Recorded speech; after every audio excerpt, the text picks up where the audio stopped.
All right, so thanks for joining us today. This is going to be our first episode of the Sheriff's Office podcast that's going on out to our public. And so I've been looking forward to this conversation for quite a while. Today we have with us some detectives from our Medical Examiners program, Sheriff's Office detectives. And then we have Dr. Mahan, who's the Chief Medical Officer for Jackson County. And then I'll let you guys introduce yourselves and maybe just talk a little bit about your background, just so people know that you know what you're talking about today. Well, go ahead, Dr. Mahan. Yeah. I'm honored to be here. This is your first podcast. That's exciting. So I'm John Mahan. I'm a physician. I'm the Chief Medical Officer of Jackson County Health and Human Services. Physician, board certified in psychiatry, addiction psychiatry, and addiction medicine. So really excited to be here. Talk to you guys. I think you see the other side of things quite a bit. So thanks for being here too. Yeah, you bet. Excellent. My name is Ben Fazio. I'm an investigator here with the Jackson County Medical Examiners Office, a detective with the Sheriff's Office here. Kind of started my career in public service when I was still in high school, volunteering with my local fire department for about 9 years, and went into law enforcement in 1997, and I've been in law enforcement ever since, and been in the Medical Examiner's Office since 2017. Awesome. I'm Dave Seese. I'm also a detective here at the Sheriff's Office, and have been with the Sheriff's Office around 14 years, I think. The last 8-ish of those have been in criminal investigations. I've been in the Medical Examiner's Office full-time now for the last little over 4 years. So that's been my focus for a while. Yeah, so I want to start off with a couple things. For you guys, your job, I think not a lot of people understand what the medical examiners do in the county. It's kind of you show up and you have a pretty difficult job, I would consider, most of the time. You deal with a lot of tragedy, a lot of people who have passed away, families who are in mourning. And so I think for you guys, what do you find as some of the more difficult pieces of your job day to day? Well, for me personally, the more difficult things to deal with are not necessarily the sadness of the event or what happened there, but the pain that the survivors are going through, right? Like the loved ones, their grief, and we generally have figured out over the last few years like where to put that type of stuff for ourselves, right? But when you're on scene there, or when you're doing a death notification, you can't help but share on some level in that grief. As professional as we keep it, you can't be around people that are going through that and not experience some of that with them. So that for me is probably the most difficult part. That and getting called out at 2 o'clock in the morning, like when you just want to be asleep. But yeah. I agree. I agree with Dave here. Our ultimate job function is to help determine cause and manner of death. So that's what we're focused on. But really, we spend a majority of our time caring for the families and getting them some kind of answer, so they have an understanding, or they can start the coping process in the beginning just by knowing or understanding or knowing that somebody cared enough to look into the death of their loved one, because they are left with a lot of questions, and a lot of the things that may seem pretty rudimentary to us, they don't tend to believe or maybe comprehend in that moment. So we spend a lot of time with families, not just there at the scene, but there's a lot of follow-up that goes with that. They're constantly calling for updates, and we're constantly getting letters, phone calls on anniversary dates, on cases that have been resolved, but you become almost like an extended member of their family in that moment. So it's not a burden. It's really an honor to be able to be that person, but it can take a toll on us. So we try to stay grounded, and we lean on each other a lot. So yeah, it is difficult in that sense. Yeah. But the cases themselves, something horrible has happened or something sad has happened, we can't change that or do anything to make that better. We can just go from there on and try to make it as easy as we can for the families. Yeah, I relate to that. When I was in patrol years and years ago, I went to a lot of scenes where somebody had passed away, whether that was a motor vehicle crash or a suicide or a natural cause type of incident or violence, and out of all of them, the things I remember the most was having to tell the family, a mom, that her kid died. That was the worst part of it for me. It was like, that's the worst part of that whole thing. So yeah, that's a lot of stuff to carry around. Now, changing direction slightly. I mean, that's a pretty deep subject, but It's a deep. yeah. When you guys were talking, I was like, wow, we're part of the same ecosystem and such a big. As a psychiatrist, you being part of the grief process for the survivors is huge to me, and I've lost patients and have appreciated some of the clarity information you get from the ME's office. So I just want to let you know I appreciate that too. Thanks. We are. Yeah. It is like one ecosystem, isn't it? Like tragedy, is a. Yep. It's a big ripple in a small pond sometimes. So Yeah. So, I don't know if a lot of people know what it is that you guys do on a daily basis. We talked a little about going to death scenes and what your responsibilities are, but our office is a little unique, I think, compared to other places in the state in that we have a pretty robust medical examiners program. You want to just talk about, how many of you there are, what you have to do, the requirements, what constitutes an ME case, versus, when you don't respond, because I think those are important things to just kind of shed a little light on what we're talking about today. Yeah, so here in Jackson County, in our medical examiner's office, obviously we report to a forensic pathologist. That's Dr. Olson, who covers the majority of Southern Oregon, Southwest Oregon. And so at the sheriff's office here, we have 3 full-time death investigators. We are unique in this state in that the counties that have a more robust staffing and level of service tend to have more civilian investigators. Our investigators all have a law enforcement background. It's a requirement to be a medical legal death investigator in Jackson County to come from a law enforcement background. And I think that has a lot of advantages as far as just our understanding of the legal system and the types of cases that we're mandated to investigate. Often there's also a criminal element to that. And so we work really well with other cops in that situation. And there's really a sense that we're on the same team. And just anecdotal stories that I've heard from other jurisdictions, it doesn't always go that smoothly. So I think that's a huge advantage that we have here in Jackson County as far as just that team aspect. When there's a homicide or a major case and MADU gets activated, the Major Assault and Death Investigation Unit, we all know each other. We're all a part of that team. And while we are there to serve a very different function, because our investigation is limited to establishing cause and manner of death, not the criminal aspect of it. It's much easier to know how we can appropriately share information to assist each other in the goals that we have individually. Okay. Going back to our office, I think it's important for people to understand and hear that our program was built going back from the 80s or back to the 80s by Detective Spencer Smith and Detective Tim Pike, both retired. They did wonderful things for this community and for this program, and now it's our privilege now to continue to carry that torch and build off of what they left for us.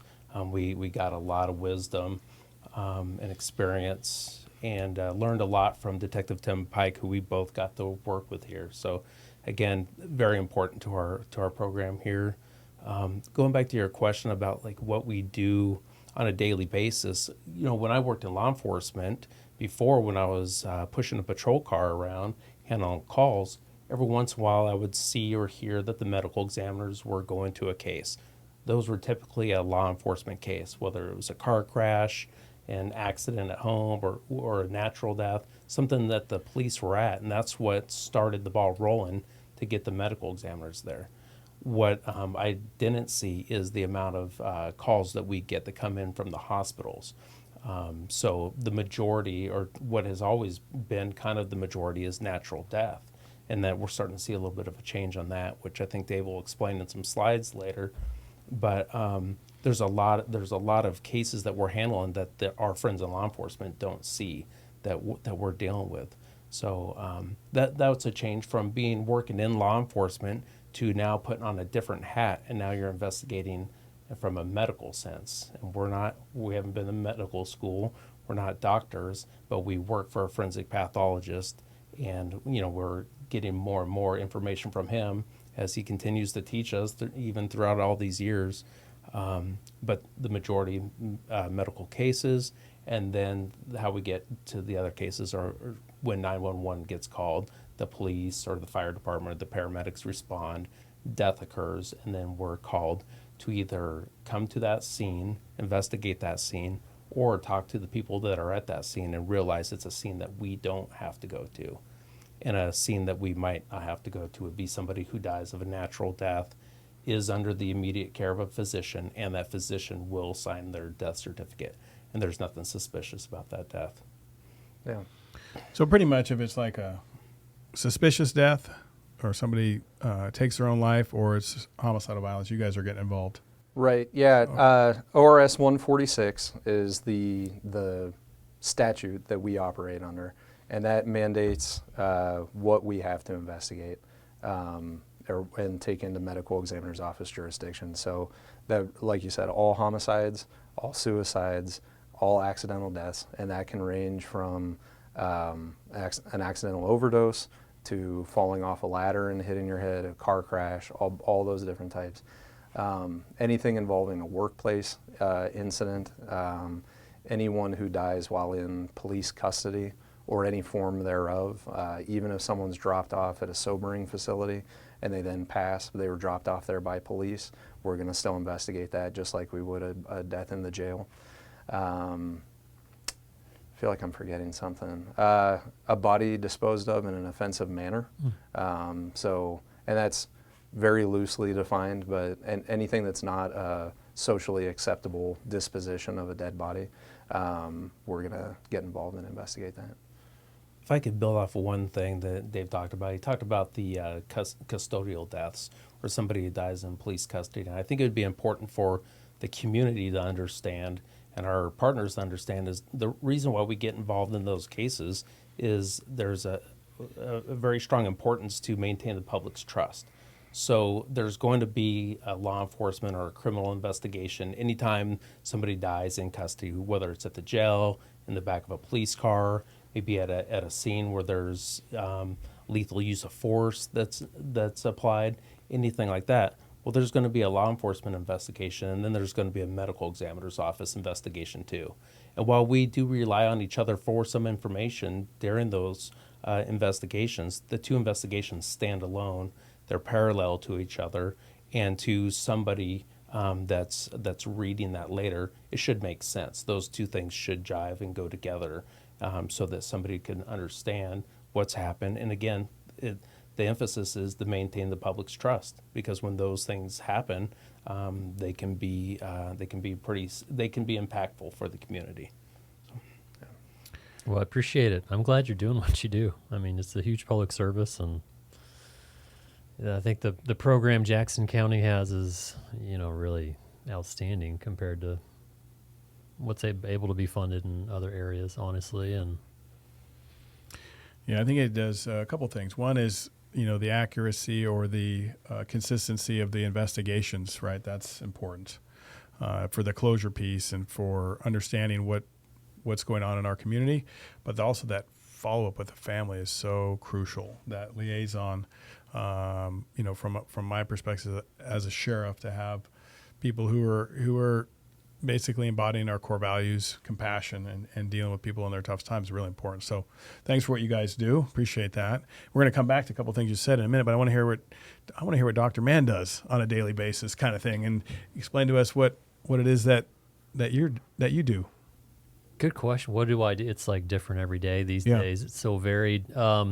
So since moving into this position a little over a year ago, I still see patients 1 day a week. I'm an addiction psychiatrist, mostly seeing people with pretty severe mental illness, usually schizophrenia, depression with psychosis, bipolar disorder, severe PTSD.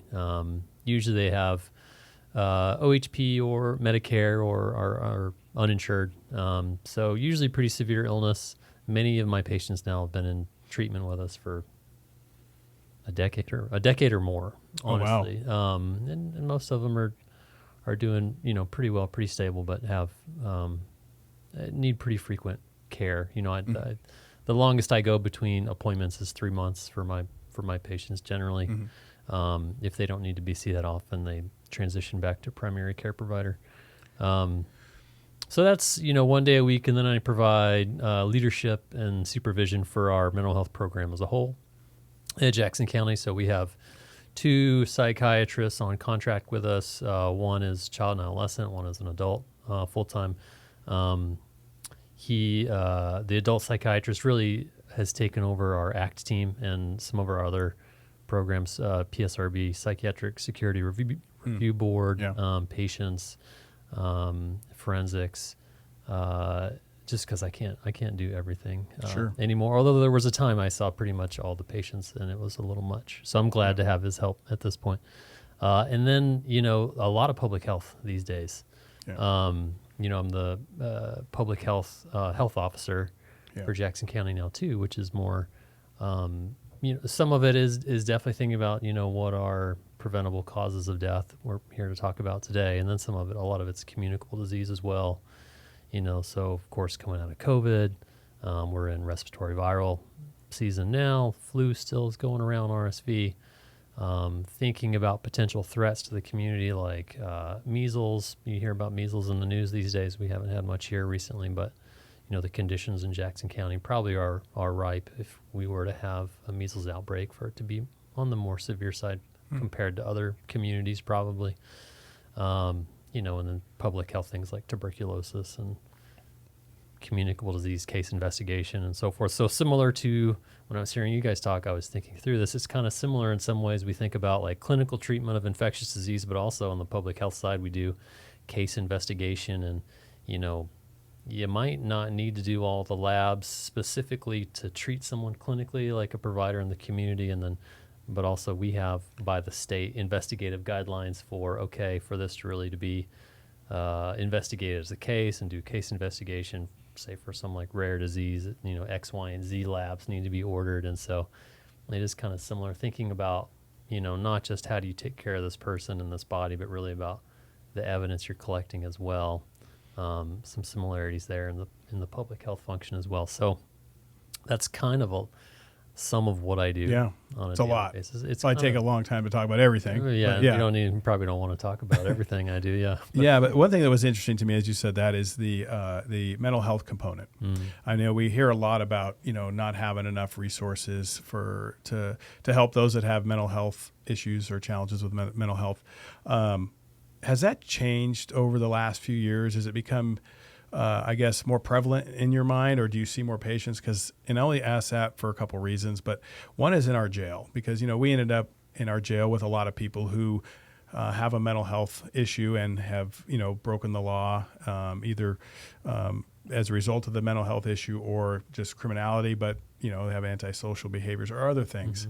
Mm-hmm. And that seems like our population has had a significant increase in the jail of mental health issues. Is that consistent with what's in our community right now, do you feel? I think so, yeah. And, I think we would love it if they were separate things, but like if we think about, what's the largest mental health hospital, mental health inpatient facility in the U.S. is the LA County Jail. You know what I mean? So like they're integrate, they're really linked in almost every community. And because, probably a couple of reasons.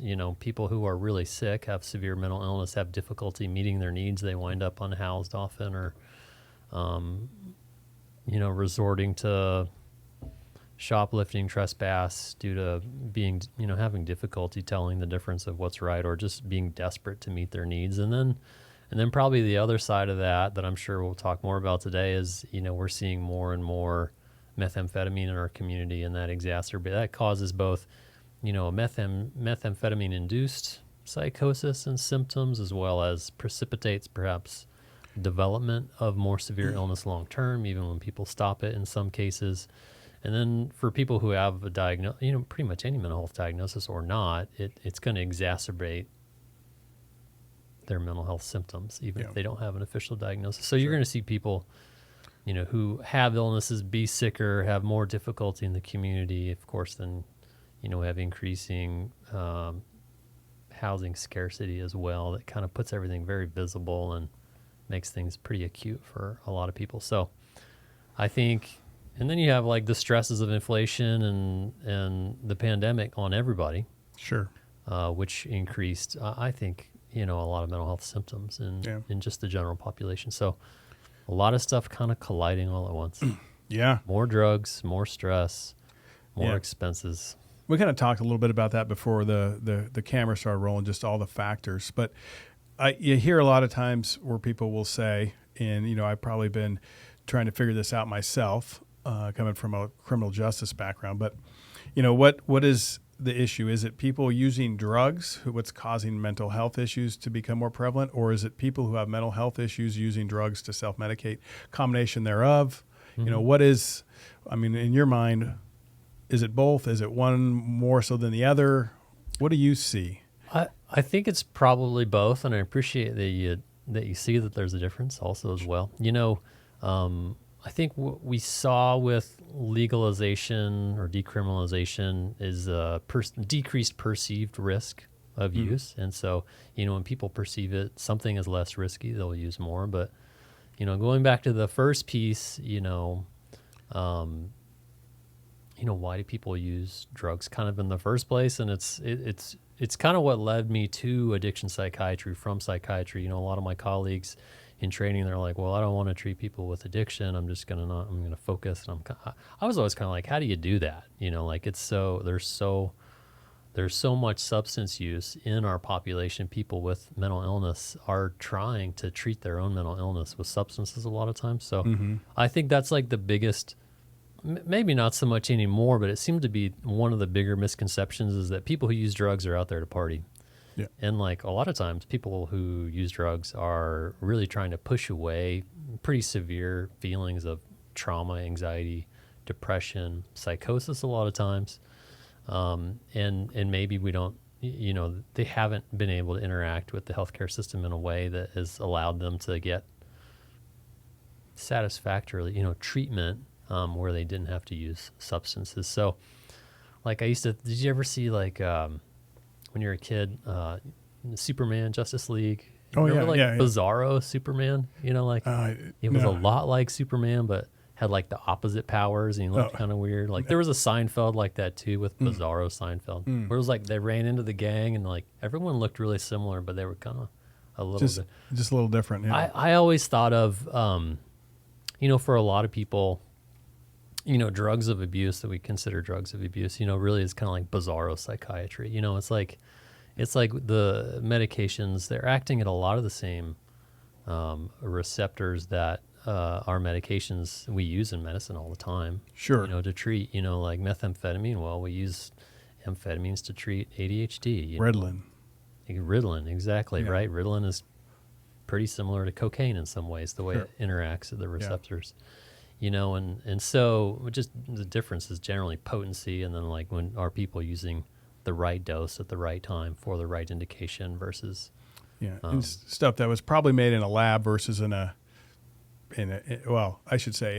they're all labs now. A certified lab, right. Like under that has standards and scrutiny versus in a lab maybe somewhere outside of our country being shipped in where there's no necessarily oversight. Right. Oversight is the big piece. I mean, everything in medicine is risks and benefits, right? Sure. Medicines have risks, but we just, hopefully a physician or medical providers involved to weigh the risks and benefits there and decide, for you, you may get more benefit out of this treatment than the risks. And, with the bizarro psychiatry of substance use, there's no one looking over your shoulder being like, that you maybe don't want to use that methamphetamine today. It's probably not going to, I know it's going to keep you awake tonight and you're cold, and you need energy to find cans or otherwise attend to your basic needs, but in the long run, we see it go wrong so many times with development of psychosis. And yeah, one thing I heard recently was talking to different folks within, whether it's treatment fields or criminal justice, is that the methamphetamine now is very potent. It seems to be that there's this new version of meth that's coming in. It's actually like what they're describing as breaking people, almost like putting them in this like really long-term psychosis or causing a mental health issue. And I don't know if that's true or not, but that's kind of what some of our people are seeing is these, in our corrections division, people they come in a psychosis, in a few days they would, kind of come out of it a little bit and then start to normalize, I guess, so to speak. And now it's just not happening as much. It's a much longer recovery if they can recover fully is what it seems to be what we're kind of seeing. Yeah, there was a lot of talk about that a year or so ago, the P2P methamphetamine that was, made more in the industrial labs outside the country and shipped in. And,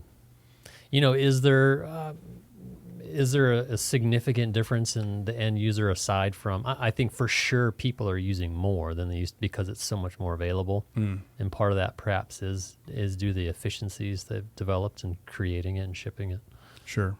So like, I don't know that we've really been able to tease out exactly, okay, if you use this many grams of new P2P meth and this many grams of old meth, is it significantly different? But certainly we're seeing things that are different for people today, right? Like it used to be in training, I was taught that, for a substance-induced psychosis like methamphetamine-induced psychosis, it should be completely resolved in a month. And if it's longer than that, really, you should be thinking this maybe isn't just substance-induced. Maybe they have an underlying illness like schizophrenia. Yeah.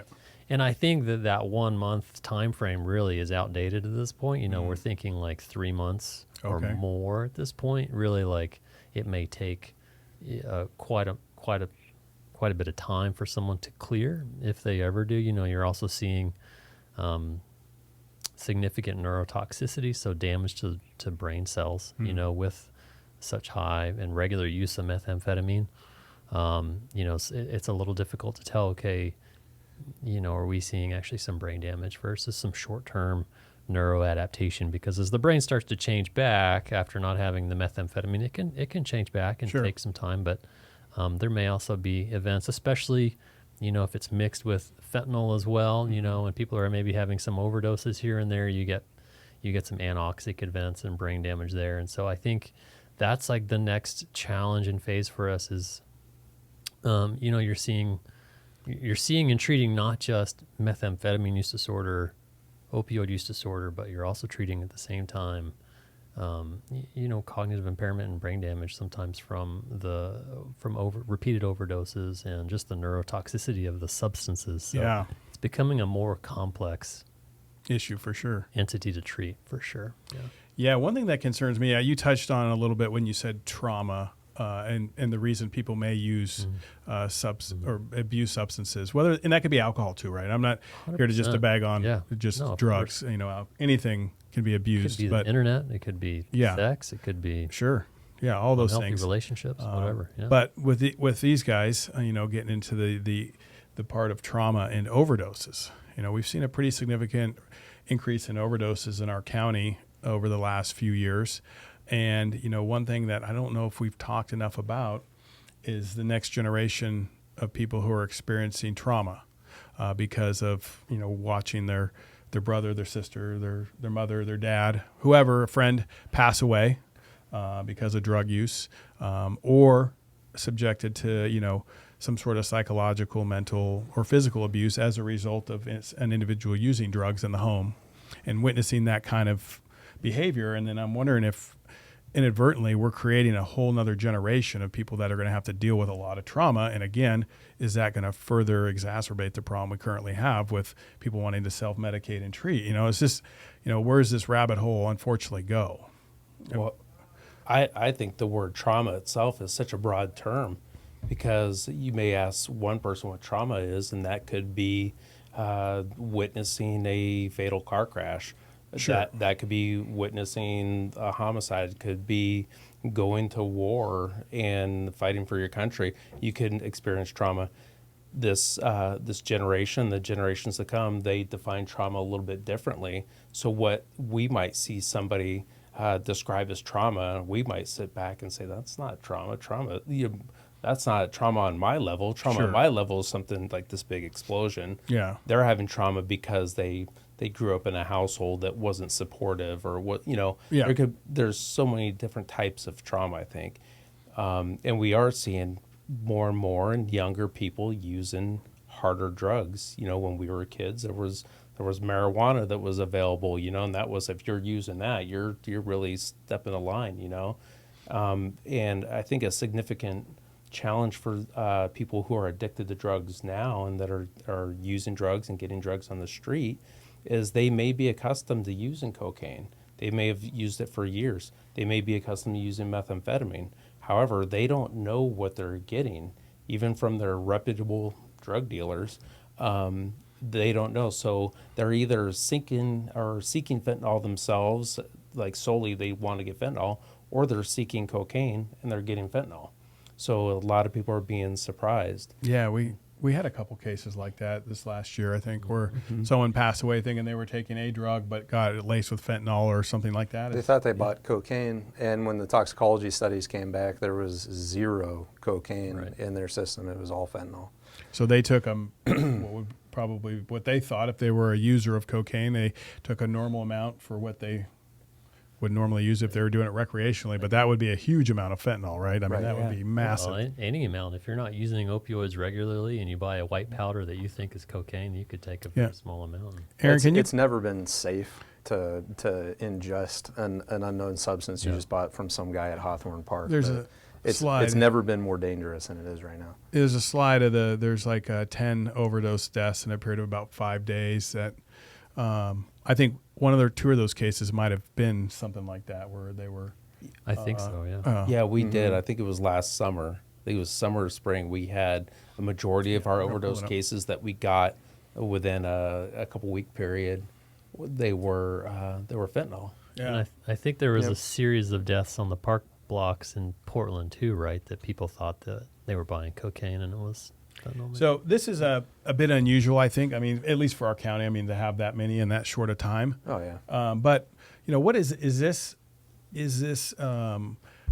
what people might say is, like layman's, maybe it's not layman's term, but bad dope coming in, hot dope, people thinking they're getting one thing and getting another, to have something like this occur countywide. I mean, is that unusual for you guys to see something like that? Well, I don't know the exact percentage, but in my perception, a very high percentage of our overdose cases involve fentanyl being in the substance that they thought they were buying when they did not expect it to be fentanyl, whether that's counterfeit oxycodone pills. We've had numerous ones of those where people thought they were taking a 30 milligram oxycodone, not really strong enough by itself to kill anybody, and they end up dying from that because it was a pressed pill containing fentanyl and no prescription narcotics. We talked about the fentanyl and cocaine. Our most common overdose is a combination of methamphetamine and fentanyl, and both of those numbers being exceedingly high.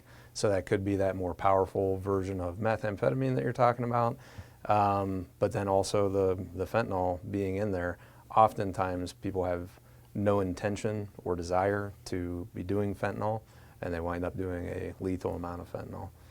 A reoccurring conversation I have with family members goes like this. My son would never use fentanyl. He swore he would never use that. He would only use whatever, A, B, or C. And that's something that we hear a lot, that, yeah, they've never had a history of using that. They would never touch that because that's bad, that's scary, they don't want to die. So they'd only stick to this. And then we get the toxicology results back, and it was fentanyl that killed them. So they either knew it and weren't telling their family, or they didn't know it and they were surprised by it. Yeah, probably a combination thereof. But, I remember talking to one of you about going to a scene where somebody had passed away from an overdose. But these were, I think they probably realized potentially, at least they were opioid users, and watched somebody pass away. They used the NARCAN or it didn't work or do whatever, but they were pretty determined to go out yet again, just after witnessing that, to go find their next fix, so to speak, and to basically risk their own well-being right after witnessing one of their, I guess, friends but somebody that they were familiar with pass away. Kind of brings you back to your question about, is this traumatic? And I think it is. It's traumatic for people to see their friends and family overdose, and even when they are also using, and then it seems counterintuitive that they would go use themselves, but I think it's, when you think about it, they're probably pushing that away. You know? Doc, I'd like to get your perspective on that. In this situation, there's these friends, and they all used together, and one of them died. I had a very frank conversation with the two surviving friends, and they were absolutely devastated by the death of their friend.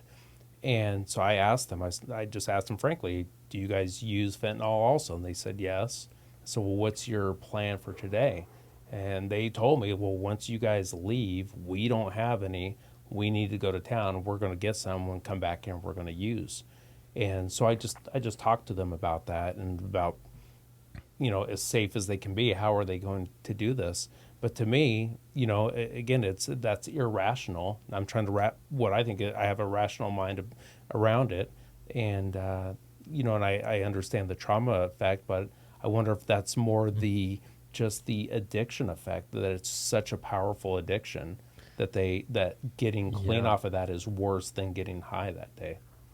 You're hitting on something really important, and I think it's important for people to know that addiction it's not just a bad choice.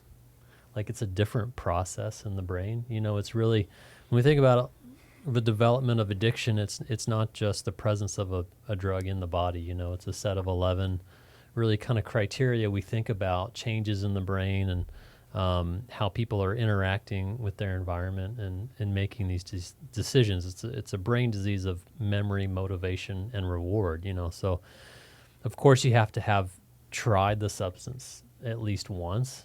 And what we see is, traditionally you think about addiction as a progression from liking something. So maybe you try it once and you like how, it helps you not think about the stresses of being unhoused or, living in a traumatic situation. So you like it, and then you kind of need it, right? Maybe you develop some physiological tolerance. And when you stop using it, you have withdrawals, and you're like, oh, this isn't just something I like. This is actually something I need. And then kind of what we call kind of like the end progression of addiction is really having to have it. So in the brain, it's totally irrational, but it's, the brain starts to see the substance or behavior as something necessary for life, like breathing, like oxygen and air. So, I think a lot about, like when I was a kid and going to summer camp and, you go to the waterfront, they always say, like, hey, if you see one of your buddies drowning, alert a lifeguard, right? It's not because your buddy hates you and wants to kill you, right? But they'll always say, anything to get your nose from here to here, just above water, you'll do when you're drowning. And that includes, pushing your friend underwater. And I think addiction is very similar in that it's not about people wanting to break the law or hurt their family members or cause trauma. It's about their brain has equated this substance with something essential for survival, and they will do whatever they need to do to get their nose above water and breathe. Well, that's a good analogy. And I hadn't thought of it that way before, but it makes sense. I mean, you were talking about, the individuals that despite seeing their friend pass away, that they were willing to go out and potentially have that same risk. So disregarding their own safety, in essence, in our mind, to disregard their safety to get this substance. But then you're saying it's hard for them to see it another way, because without it, they're feeling like they might die, kind of thing. And the brain plays tricks on you in addiction. There's this, I think his name's Kevin McCauley, I think. Or is that the guy in Home Alone? Anyway, there's this video about, I think it is Dr. McCauley, I think, about addiction that I really liked. And these are his metaphors. I'm trying to give him credit. I don't remember who it is. Where he kind of walks through what it's like. I think he might be in recovery himself, and talks about, so someone with alcohol use disorder, perhaps sees a shot on a bar, and this is old timey West, and someone's pointing a gun, and they're like, if you take that shot, I'm going to shoot you in the head, and it kind of splits to the person's thought process in their head, and they think, well, maybe there's not a bullet in that gun. That's not what we would think. Sure. But it may be. It's not going to happen to me kind of mentality. That's what happens to other people. That was a bad batch of dope. Yeah. That's why he overdosed. It doesn't make sense, but it's how the brain works in addiction, and so it's. I think it is deserving of some compassion for us to understand that the brain is just is different in addiction, and. So, I know you've told me a story that I think is appropriate right now, and maybe ask Dr. Mann about it, but you talked about going to the Greenway for something. I don't know if it was a case, but you were interviewing some people. I was kind of waiting until we put the Greenway photos up to segue into that, but I think this is a good segue into that. So I had an overdose case on the Greenway and came back here and was sharing what I saw on the Greenway as far as like the amount of human feces and broken cell phones and garbage is just littering the shores of Bear Creek. And so Aaron and I went down to take some video and photographs about just some of the areas where I had recent overdoses and some of the things we were seeing there. And we were walking out from underneath the 10th Street Bridge down in Medford, and came across this female and her boyfriend that were sitting in the grass there. And her boyfriend was just on another planet. He was talking to himself, not really able to engage with us, but she was. And we asked her what her drug of choice was, and she said it was fentanyl. And asked her about her, is she afraid of overdosing? Is she concerned about that at all? And if treatment was an option, would she go that way? And she explained to me how she had this foolproof plan to not overdose. She wasn't worried about it because whenever she scores fentanyl, she just does a little bit. And she described like getting the smallest little grain that she can see and just smoking that, and using her experience with that as a gauge on how strong that fentanyl was, and then she knew how much she could safely use. So no, she wasn't worried about overdosing at all. I mean, that's at least, I'm glad she's at least thinking about it and doing something similar. So the interesting... It's not foolproof, is it? No.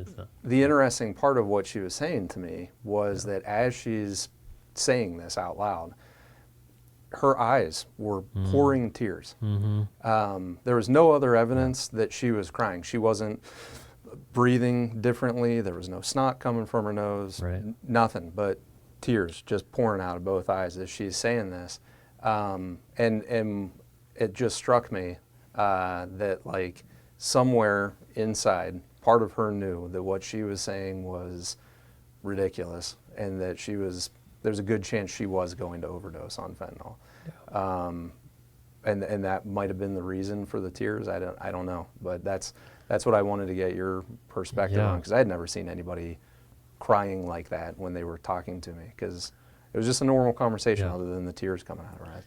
I mean, you've probably heard the term motivational interviewing before. Have you heard that term as an intervention? And it's a way to talk to people and help people change their behavior, and it really relies on this human characteristic. This is maybe one of the most human things we have, is that we exist often in a state of ambivalence. We can see two sides.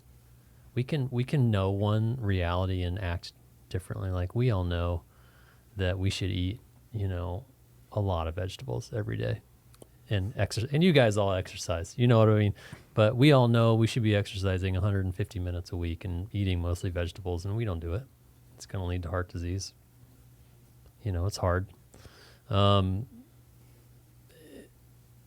think what you're seeing there is some acknowledgement that she knows this is dead. I'm sure she's known people to die. Mm-hmm. I had a patient die under that same bridge from this was probably a heroin overdose 3 years ago.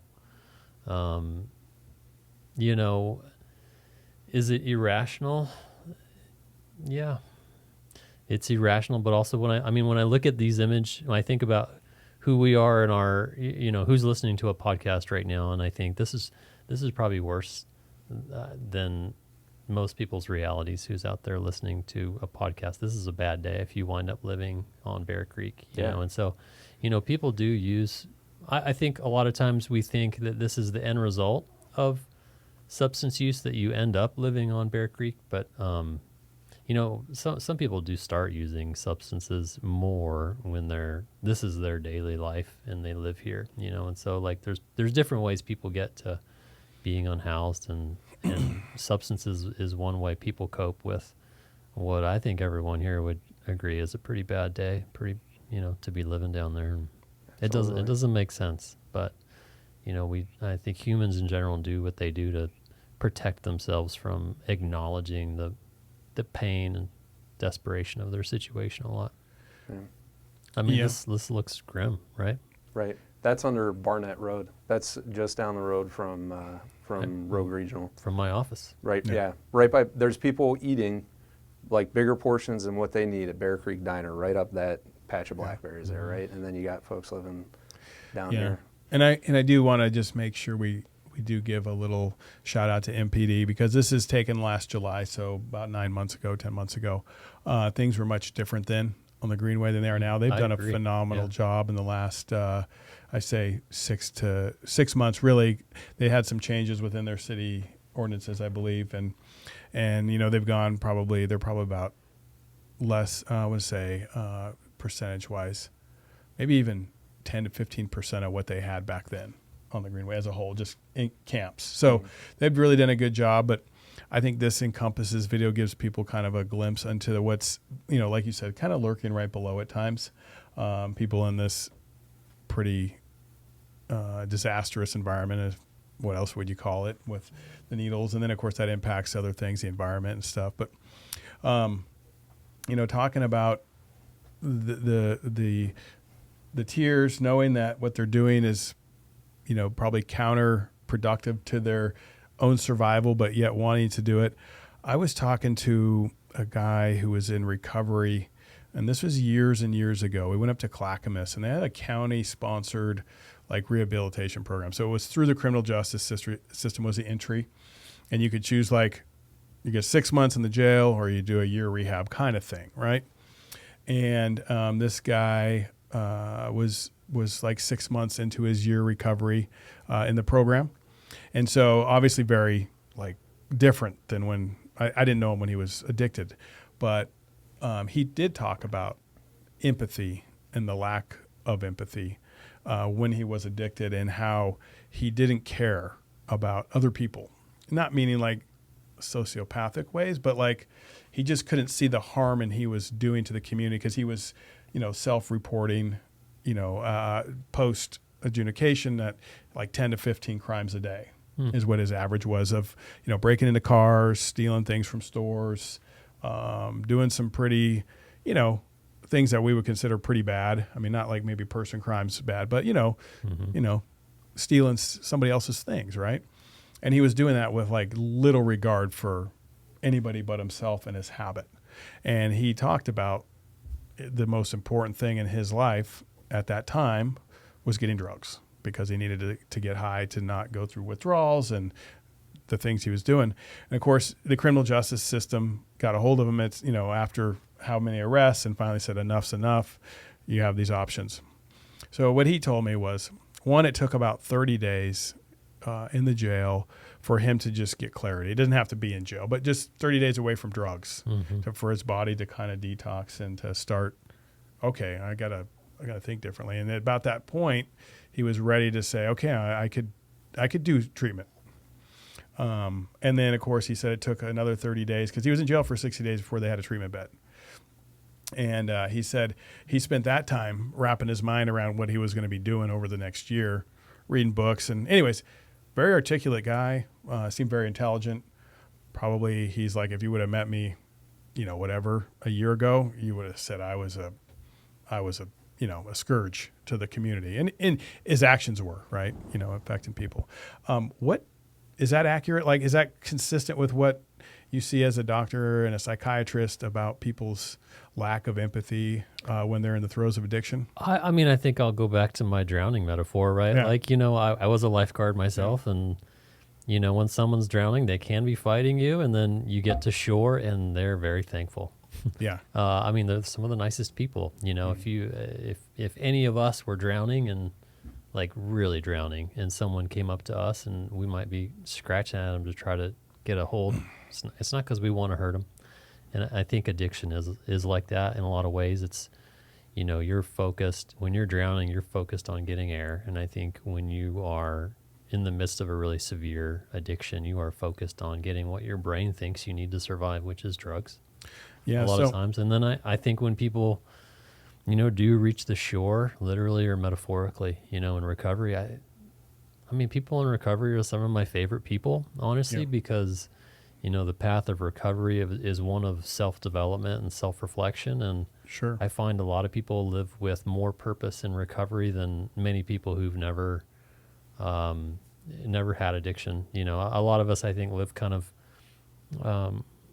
coincidental lives. We kind of choose from the paths in front of us. And I think people in recovery often are really forced to think about who's the person they want to become and work towards becoming that person. So I think, once reaching the shore of recovery or of a lake, people are often like really nice, appreciative Sure. people for sure. Now, I think from what we deal with, and and I say we, these guys are in detectives now, and I'm in the sheriff, so I'll say loosely as an agency because I'm not on the front lines anymore, and of like patrol.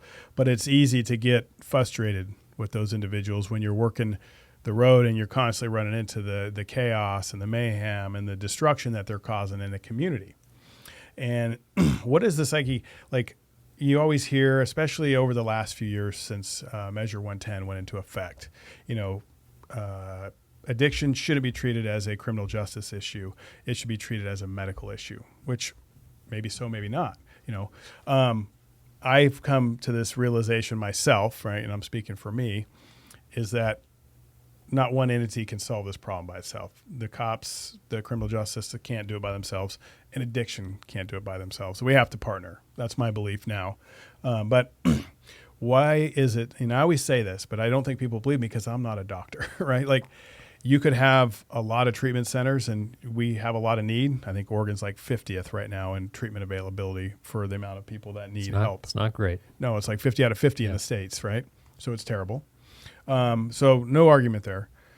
But these individuals, a minimum that we deal with, now I say we as a criminal justice, not people that just have addiction and are doing their own thing, they oftentimes won't take opportunities for treatment.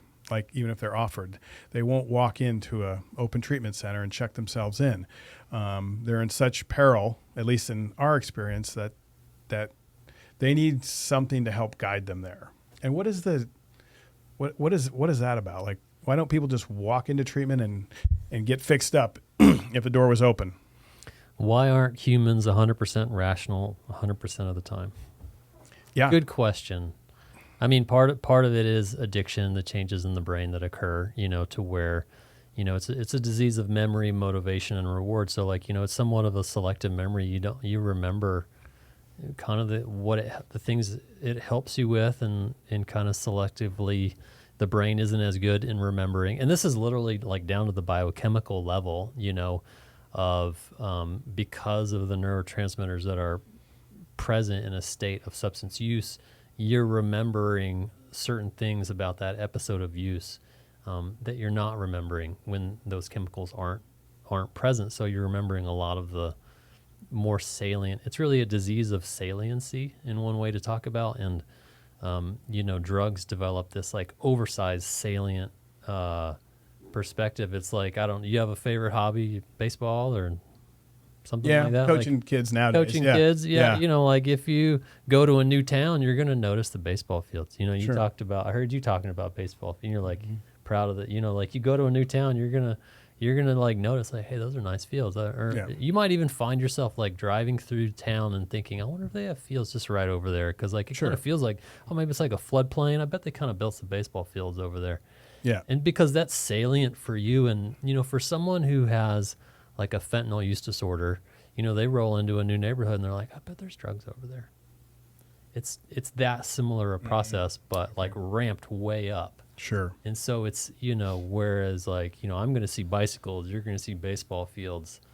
Someone whose brain is attuned to fentanyl, they're going to be pretty aware, even in a new community, of where they could potentially maybe find some drugs and think about it. It's just like, it's all encompassing, consuming experience, I think, for a lot of people's brains. So, but to get to the base question, why aren't humans 100% rational? We're just not. We're driven by emotion a lot of times, and really like from a psychiatric, like from a neurology standpoint, it would take too long for the brain to make super rational decisions every single time. We'd have to go through like a brute force approach of like, okay, all the pros and cons of every single decision of what I'm going to have for lunch today. Yeah. Blah, blah, blah, blah, blah. And it would like take so long, we would not get lunch, So instead we're like, what do I feel like? Like, do you ever talk about that? Like, sure. Do you ever ask anyone, what do you need for lunch today? No, you say, what do you feel like for lunch today? We think about, we use our emotions to think faster. That's why we have emotions. And so this is really like a disruption of that system. Drugs disrupt that system to where we feel we need things, and we make really irrational decisions to use drugs all the time. So, yeah. So I guess with that, and we've seen such an increase in overdose deaths in our community in the last couple of years. You can put up that slide, Aaron. That's one of the alarming things, I think, from a community perspective, right? I mean, we had an increase in different types of crime as well.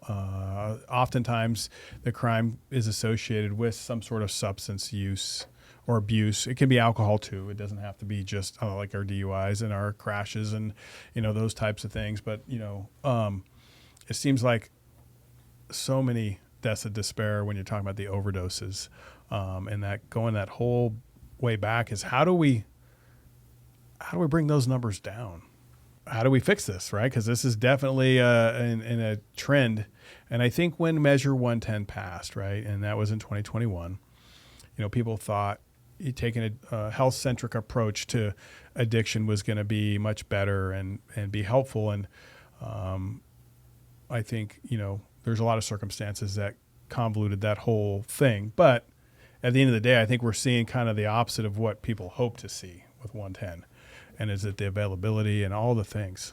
Sheriff, you had mentioned something before. You talked about empathy, and the empathy in that guy that was using at that time that didn't really care about the impacts that he was creating.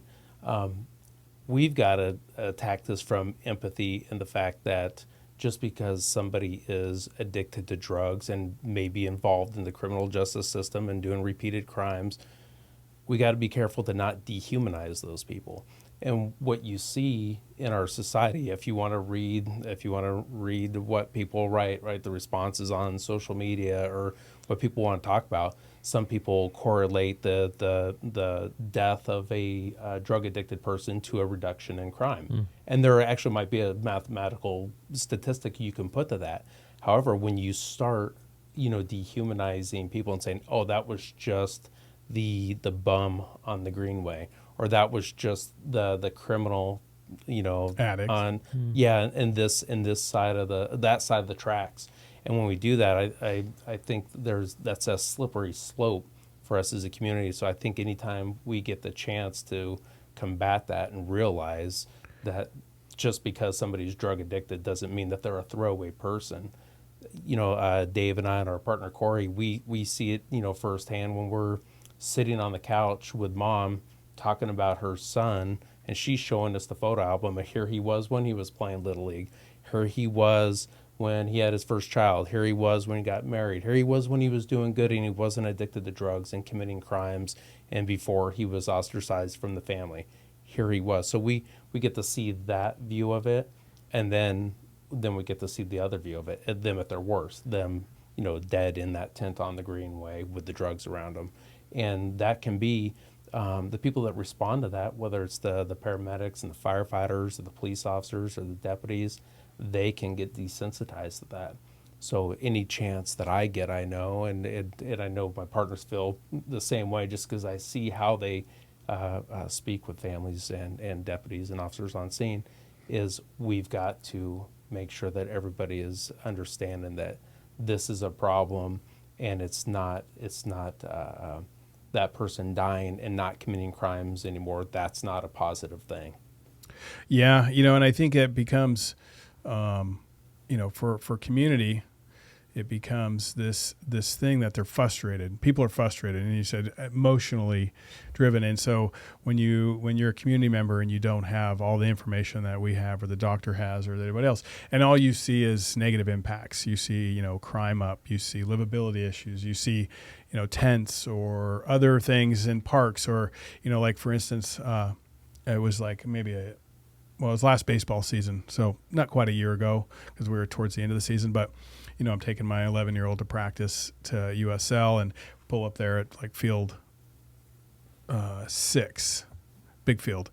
And there's a guy doing chest compressions on a lady because she's OD'd at the outhouses there. And of course, I got to stop, right? And try to do a good thing. And my kid's watching this whole thing. And it's like, kids shouldn't have to see that stuff, right? And luckily she was... fire was like right behind me, so I didn't have to do much more than offer moral support at the time and make sure 911 was called and all that stuff. But, fire guys got there and they saved, she was, saved, whatever. So I could tell my kid, hey, she didn't die. She was just, had a thing. And he's like, okay. And of course, it's a little different for them because they've been around law enforcement their whole, but those are the things people get frustrated with when they have to explain to their kids what's going on, when they see that stuff. And I think they become desensitized to what you're talking about.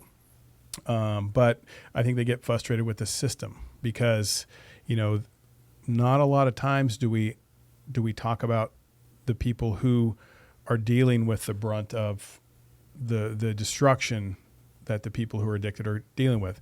We're not taking into account their feelings, I think, and that's when they feel disenfranchised and frustrated with like the whole thing, right? And that's, I think, where we've gone in Oregon too much to like trying to curtail to the individual and not consider impacts other places instead of looking at it from a more holistic approach. And I think that drives part of what you're talking about is people are just tired and they're emotionally reacting to like, we're tired of this stuff. Like it just needs to go away. Yeah, and they don't really care how. Yeah, it would wear you down if you can't open your business every morning because there's trash or there's feces at the doorstep and there's needles, all these things. In parks, kids are, I remember when I was coaching Little League, there's a rule. We had to teach and you taught out there or coached out at the Alba ball fields there and the Greenway. And it's like before they had chain link and locks, and even now they still had to check it like my last year, but they had dugouts that were brick. And so they were perfect concealment for people to sleep in and to do drugs in. And so we had to talk to kids like, we got to do a clean sweep. You can't go in the dugout till a coach gets there to make sure there's no needles. Other things, no one in there. And that's an interesting dynamic. I never had that speech when I was in Little League, that's for sure. Yeah, we had to tell them about needles and boxes and drugs and don't touch. And, to me, I think people realize like, hey, yeah, there's addiction. Yeah, there's people that struggle. But why can't they struggle and not impact others around them? And I think that's the conversations I hear is like, well, how inconsiderate is it to leave needles and feces in a kid's dugout, and people just frankly, they get pissed, And so I think that's part of what, you're talking about. And then they see inaction, I think, or what they perceive as inaction on the government's part. And I'll speak government as like all of us and the state of not doing anything.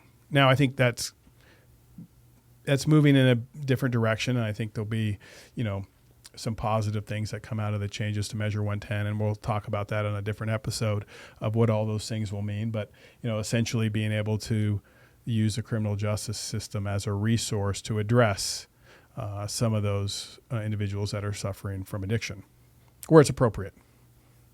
So I don't know. I just kind of went on a rant there, but anyway. Oh, it was excellent. And going back to the conversations that we have with families, the other recurring conversation we have with them is if you guys would have just held on to him, like you guys busted him, he had a stolen car, you guys arrested him last night, and now he's dead in my garage of a drug overdose. Why didn't you guys hold him for 3 days? Why didn't you hold him for a week? Why didn't you send him to treatment? And there's a whole reason why those people aren't being held. And I think that's what's important is when people are using, they don't tend to want to get clean in that moment, right? When they're in the throes of using, you're probably not going to have an honest conversation with them saying, yeah, I'm going to get clean and I'm ready to go. You've got to get them. You got to get them after they've had a chance to get sober, close to sober, to where they can make a conscious decision. I think we offer it every step of the way. Isn't it? Yeah. Like, when people say, what's it going to take to get out of this? I have a lofty goal. Yeah. And the goal is that treatment is more available than fentanyl. You can get fentanyl 24/7. Can you get treatment 24/7? Well, it's complicated, right? And so I think increasing, we just had the big report come back that said we're 3,000 behavioral health beds short in Oregon. That's a lot. That's like, that's right. massive. It's like double. We need to double what we have. you know. And, I think when you think about some of the goals of 110 and rollback on 110, thinking about like the medicalization and so forth, I think one of the things they wanted to address that we're addressing one way or the other, right, is, the risk of overdose deaths following incarceration. So, when people are in jail or otherwise away from drugs for a week or two, they lose their tolerance to opioids, and if they then use when they leave, they don't have the same protection that they had before just from their own body being used to being able to tolerate a larger amount, And so I think, regardless of where people are, I think we're trying to increase treatment in the jail, with medications for opioid use disorder. And that part of the goal with that is to help people keep their tolerance up so that, if they stay in recovery and stay on medications when they leave, perfect. If they don't, then they're not as much at risk for fatal overdose if they're to return to use. And so I think we can work on that one way or the other, and I think we are. And I'm really excited about the progress that we're making in Jackson County. I think funding from the state to help out with that would be super welcome, and we'll just see where this goes. But I think it's only getting better and better, and we'll continue to try and work to increase the availability of treatment. But I think the answer probably is like you offer you offer all the way down, whether they're ready or not, let's offer. And sometimes people surprise you in terms of when they decide they're ready. But the baseline condition has to be that treatment is available right now, and it's not in most communities in Oregon. And we have so many challenges, that this is the conversation with regards to like how we hold people in our jail for what period of time and all of those things. And there's other factors like lack of attorneys and other things that just compound those things. But you're right. I've had parents, call our office or talk to Beth and, ask her, why can't you keep my kid in jail? They're safe, and their belief is more safe than they've been out on the streets, and they basically plead with the courts and for Beth, our district attorney, or me to keep them in jail. And we say, that's not how it works. We just can't hold people there. That's not what the facility's for. Now, if we could legally, that would be great, but with our space challenges that we can't do it. But it is an interesting dynamic when parents are saying, please keep my kid in jail. That's something you're not used to necessarily hearing. It's a desperate plea. It is. And so, Well, those conversations that Ben mentioned with the parents about if you had only kept them in jail, or why are things the way that they are there, increasingly we're having those conversations with parents from outside of our jurisdiction, from other states that really don't know anything about Measure 110 or the way that the law or the system works in Oregon specifically. I know over the last couple of years we've been having those conversations with people that live as far as Pennsylvania, or I picked Pennsylvania because that was just literally like last week that I was talking to someone in Pennsylvania whose son died of an overdose here. So it's hard to explain that to people who live in jurisdictions that don't have the same policies that we do here. Well, I think we're the only state that has gone to the extreme of that we had during Measure 110. Now, other states have done it through, like Washington did it through some case law. I think it was like a year and a half ago, because I know they changed it back in last year in July. But some court case basically said you had to cite and release or not cite and offer whatever, and you weren't allowed to arrest for drug offenses. And it went on for like a year or 18 months. I don't remember the exact number, but coincidentally, the end of last year, the end of 2023, where they experienced it, they were number one in overdose increases, and we were number two. So two states that basically kind of flirted with this idea of not criminalizing the possession at all. We're experiencing the more significant rates in the country. And then, of course, Oregon, with the teens, are really concerning. The teen overdose rates is, I think, the highest in the country right now. So that's unfortunate. And I think the availability of drugs, and then I think you touched on it earlier, was I don't remember the term you used exactly, but basically saying it's not that bad, given the impression. When you legalize something, the perceived risk decreases. Perceived risk, yeah. People are always making kind of, before development of addiction, pretty like sophisticated weighing of decisions sometimes, and sure. Definitely like when you think something's not that risky, you're more likely to try it. Sure. Yeah. I mean, and you look. At the same time, we had the transition, of course, of our illicit opioid supply, right, from heroin to fentanyl here. So we saw massive increase in rates of overdose. Yeah. Fentanyl is certainly like absolute the big culprit, right? Yeah. But for us, you kind of get that double whammy of sure. fentanyl coming in, and it waved across the country, right? That's not an unusual. It's responsible for a lot of death across the country. But then you just kind of add that other piece of the pie that basically makes it really tough for us to do interdiction, for us to intervene early, us to maybe catch somebody before they hit the wall. Somebody described it, and I won't say his name without permission, but I won't take the credit for the statement. But he basically said, prior to 110, we had stop signs, all set up, and maybe people ran the stop signs, but they're there. And sometimes people got caught in the criminal justice system, and that was a stop sign. And they got taken into the jail or some other thing, or then got to the courts and had opportunities to do a conditional discharge or to do a program through the courts instead of have a conviction. But when we did 110, it became like the Autobahn. No speed limits and no stop signs. And, sometimes that doesn't end real well, right? High speed. Some fatal stop signs. Yeah. Yeah. So, I'm looking forward to being able to take a different approach, if this all comes to fruition, meaning the governor has to sign it, is what we're waiting for. And I think we'll be able to apply for a lot of different monies to bolster some of the things that we need.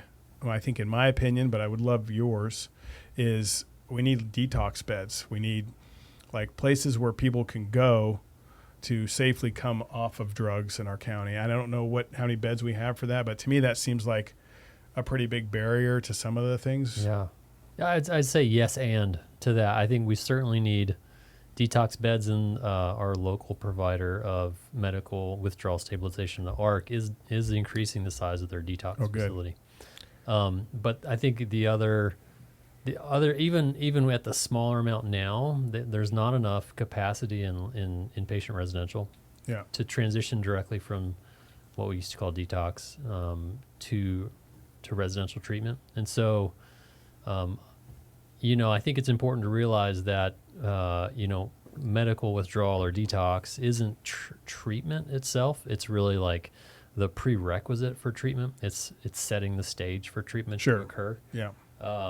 And so it's not just detox. We definitely need more of those medical stabilization beds, but we also need a way, like ideally people would be able to say, have an inkling that they want to stop, go to medical stabilization detox, and then, when they're stable from a biomedical standpoint, they're not going to be, having the medical withdrawal symptoms, vomiting, nausea, diarrhea, if it's from other substances, risk of seizure, et cetera.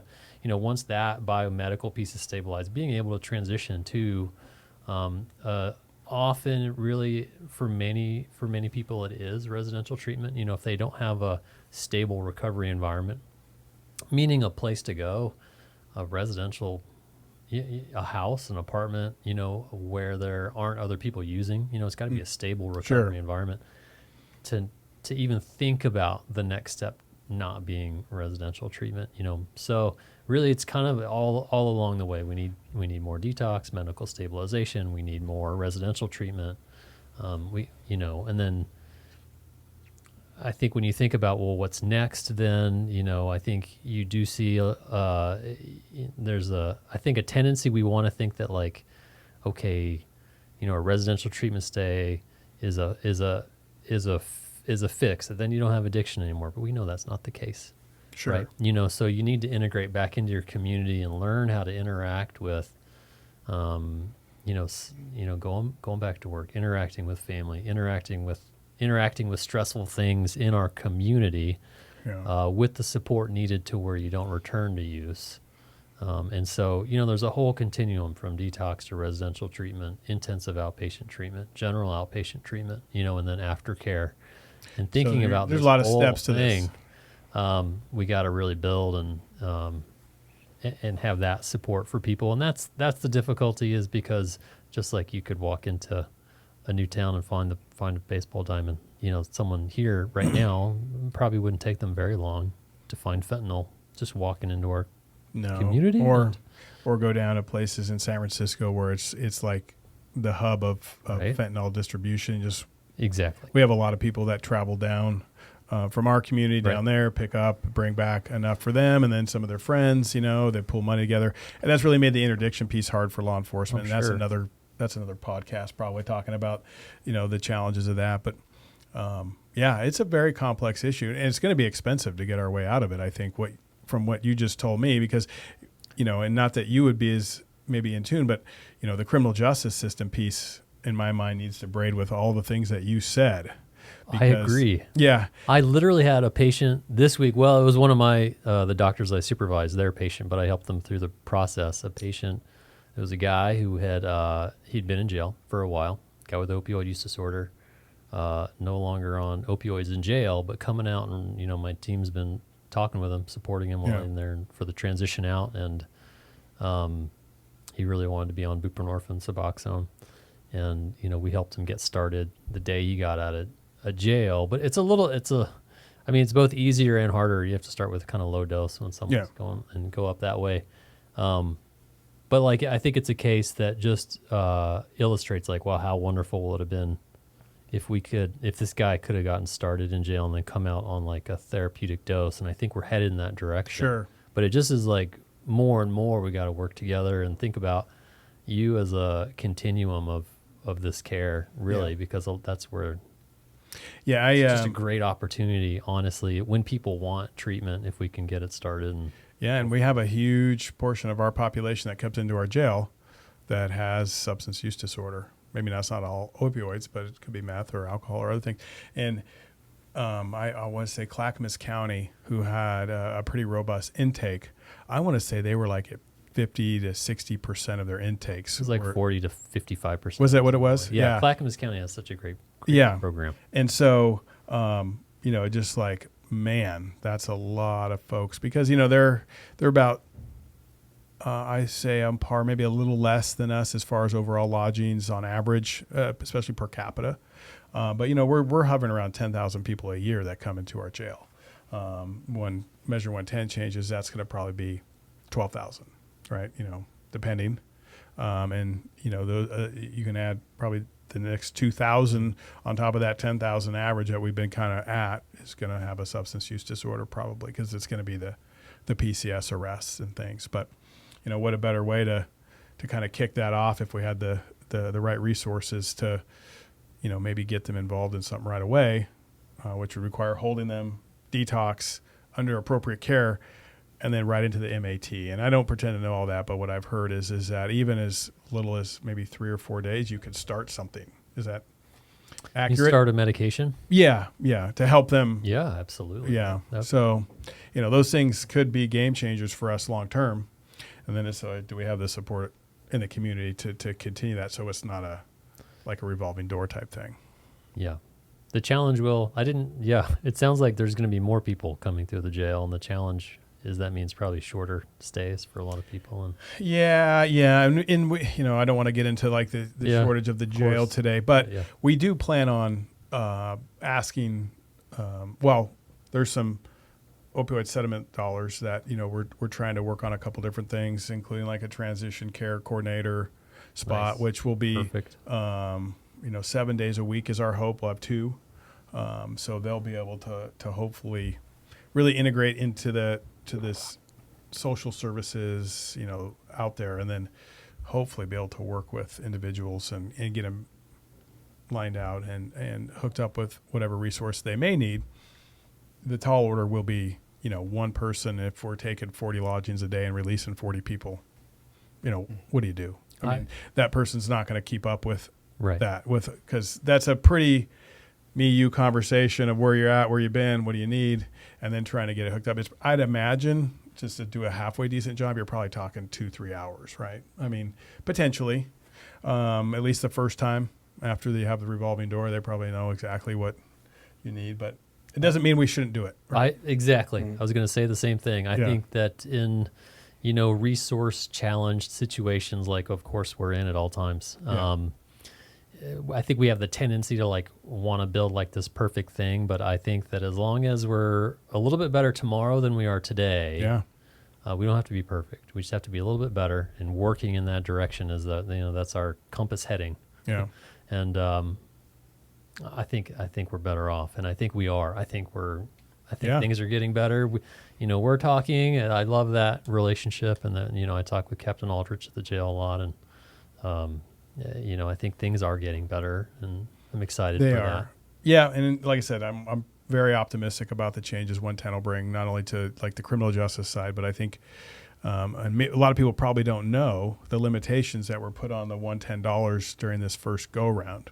People said treatment, but that's not really what it did, right? I mean, and better, but from my perspective, it didn't really cover like that inpatient treatment. It covered peer support and harm reduction, which is important, right? Peers is a really good thing. Mm-hmm. We'll get into that today. I think we have another episode where we're going to talk to someone that works in peers and get their perspective. But now under the changes to 110, treatment's back on the table. So is prevention, and so is some braiding services with law enforcement. So I'm pretty optimistic that we'll have a more holistic approach to these issues. I kind of think of it like a highway that's gridlocked. One solution would be to add more on-ramps, decrease, improve access. But if it's already gridlocked, I think you kind of need to widen the interstate also. I think it's important to think about adding on-ramps in certain neighborhoods that maybe don't have good access to the interstate currently. So I was thinking about, what are our underserved areas? Who are we missing? What are some new opportunities to improve access for who? But I think a big part of it, is widening the interstate. We gotta get more people moving through. Yeah. Not just on ramps sitting gridlocked. So I think we're headed there. I think it's gonna take a lot of time and a lot of resources, but we know what we need to do. What is Pierce? peer support. Yeah. So like Brandon Orr, basically that's a recovery cafe, and you can probably, this is fine. But basically they offer support from the perspective of lived experience, now moved into like a counseling role, and they meet people where they're at, I guess is a pretty easy way to explain it is, hey, I've been where you are. I know what you're going through. I can help you through it if you want. And just really meeting them where they are and offering them perspective of there's a chance that you can get better, I think. And I don't know all the intricacies, but is PEERS an acronym for something or just support? Okay, PEER. gotcha. Yeah. Gotcha. Yeah, it's a way to spread hope, show that recovery is possible from someone who gets it, because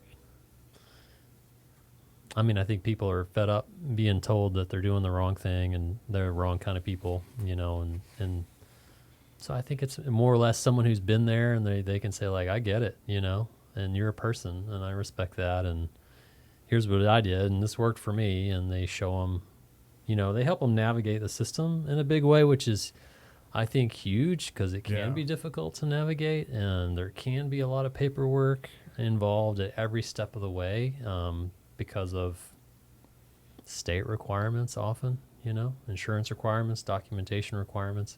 And so, someone just to kind of be like a navigator in a lot of ways. Yeah. Speaking of the navigator and helping people out with resources is, like everyone, I think you guys all know that when someone goes into custody, their benefits are turned off essentially like after, I think it's 3 days, 3 days. So if they're on OHP or whatever, they get turned off, boom. So they have to then go back to get their benefits turned on, go through a process.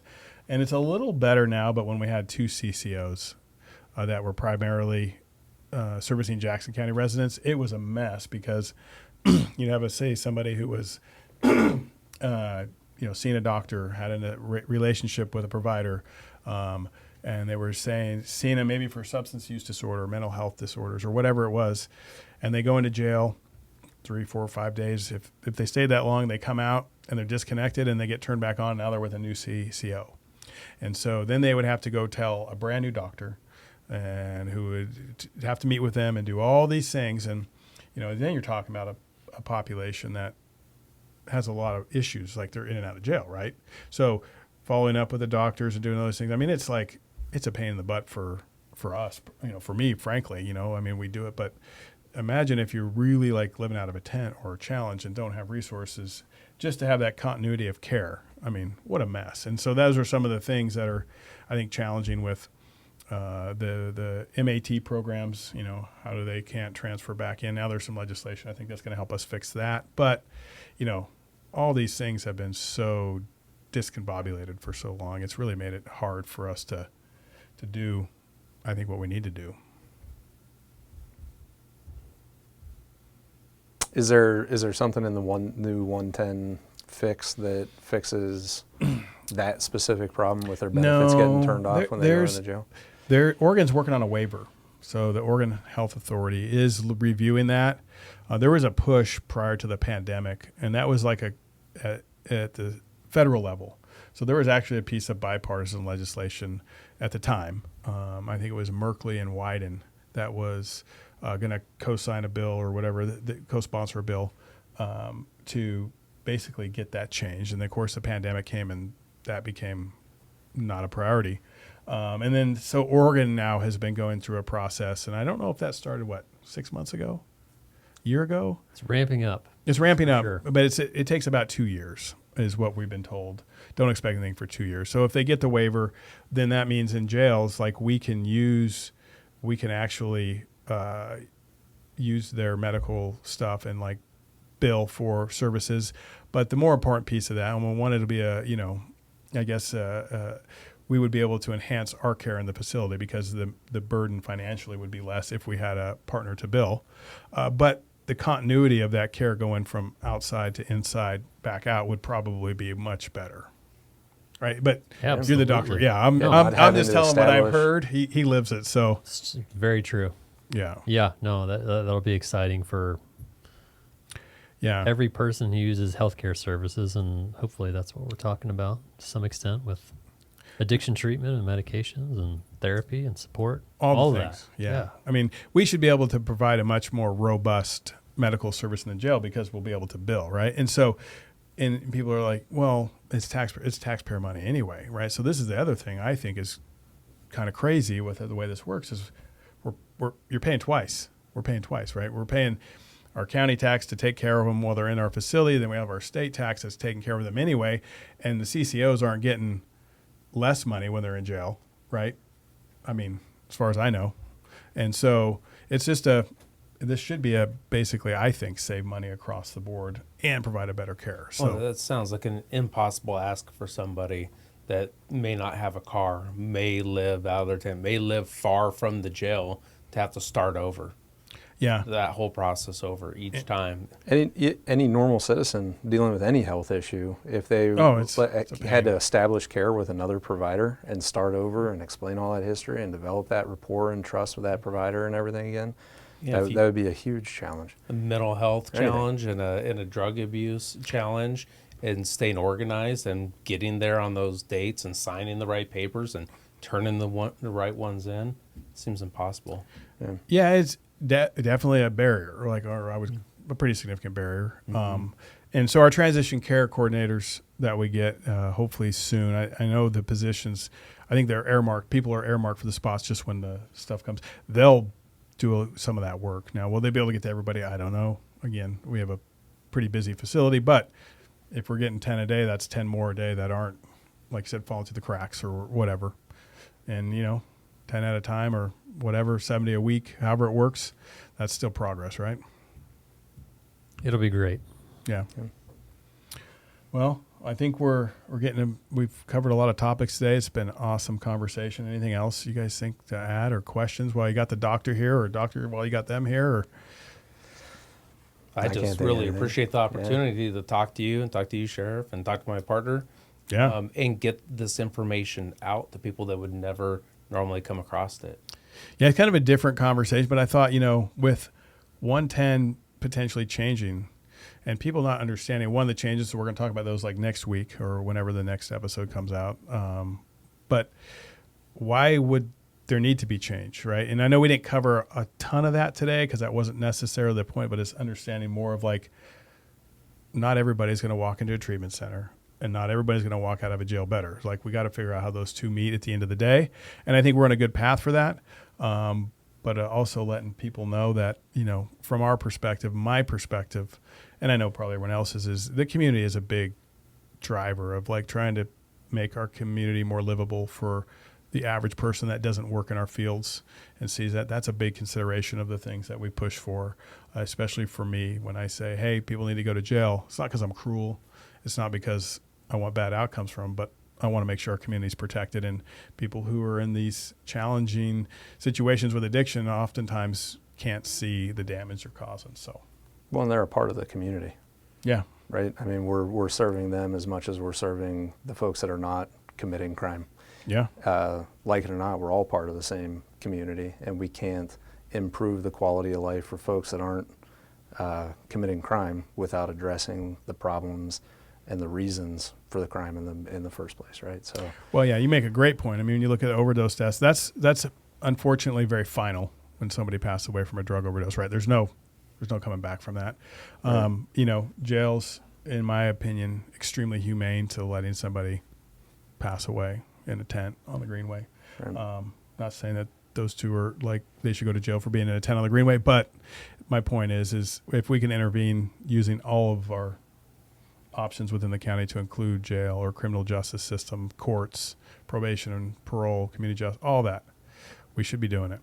Yeah, and those overdoses are just a portion. Those fatal overdoses are just a portion of the actual overdoses that occur every day, where people were saved by NARCAN, and where that could have been an opportunity for intervention if the system was there to do that, or that process was there to do that. So, yeah. Yeah. I mean, I guess one thing, now that you just said NARCAN, got me thinking again, but it seems like some of the things that we're seeing or hearing is that sometimes the NARCAN, there's multiple doses being used because of, is it other drugs on board? Is it we're not waiting long enough for the NARCAN to take effect? Is it, combination thereof? Mm-hmm. What do you see? Just so, because, you hear these things of like Yeah. NARCAN was played 7 times on this guy and it didn't Right. work. Yeah, and it's hard to know without looking at them case by case, and it's probably a couple of things you talked about there sometimes. So, I think these numbers, this isn't just deaths from illicit opioids. This is deaths from all overdose. All All overdose overdoses. deaths. And yeah. so, like, you bring up a good point. Naloxone only works to reverse the effect of opioids. Yeah. Number one. Number two, it does start to go bad after 18 months or so. So if you had some in the back of your car for 2 years. 7 years or 8 years, which it's been out for that long, Yeah. in one form or another, it's probably not as effective as it used to be, or, heat and cold both also affect how potent it is. So if you are leaving, your doses in your trunk it gets really hot in a trunk here in the summer or cold in the winter, it may not be as effective. You do, for maximum effectiveness for like the first dose, probably is like, in the 2.5 to 3 minutes range. So, there's that, the opioids are more potent. They are. So I think a single dose may be sufficient to restore breathing, which is what we really want. Naloxone is to restore breathing for people, but we're not seeing it affect people the same way. Like I think you used to see people kind of like jump up and be agitated and withdraw. And we don't see that. And I think the question is, well, what do you need to see when you reverse an overdose? And the number one thing is you want to make sure people are breathing. Yeah. And so how much is enough to get someone breathing again? I think the people talk on both sides of this a lot. I think some of the recent studies are looking and not finding an increased absolute need to restore breathing beyond 1 to 2 doses. But certainly I just want to recognize that certainly fentanyl is a lot more potent, and you're not going to see the same level of arousal after a dose or two. And then if there's, other substances, benzodiazepines, alcohol, xylazine on board as well, that are depressants that aren't going to respond, you're going to see someone still pretty sedated. Someone you can reverse a fentanyl overdose, but if, someone also has a lot of benzodiazepines, alcohol, or xylazine on board as well, they're not going to be aroused. They're going to still be pretty out of it, and they might. Yeah. So all of the above, make sure your naloxone is fresh, kept well, administer it right, give it enough time to work, do rescue breathing, do CPR if needed. If they don't have a pulse, call 911, have another dose ready for, when you're 2.5 minutes in, 3 minutes in, all of the above. Yeah, for sure. Perfect. Well, I think that's an excellent little safety tip, to close us out on. So thank you, Doc. And thank you both for being here. It was very welcome. Thank informative. you. Appreciate it. Thank Thank you. you. Yeah.